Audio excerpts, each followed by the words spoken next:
রাজার ঘরে ছোট রানী এলো পদ্মাবতী, রানী পদ্মাবতী।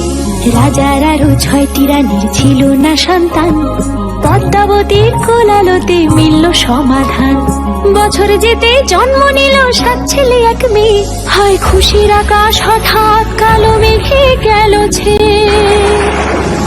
হিংসেতে যায় জ্বলে পুড়ে বাকি 6টি রানী, যুক্তি করে ঘটায় ওরা 7 কুমারের হানি।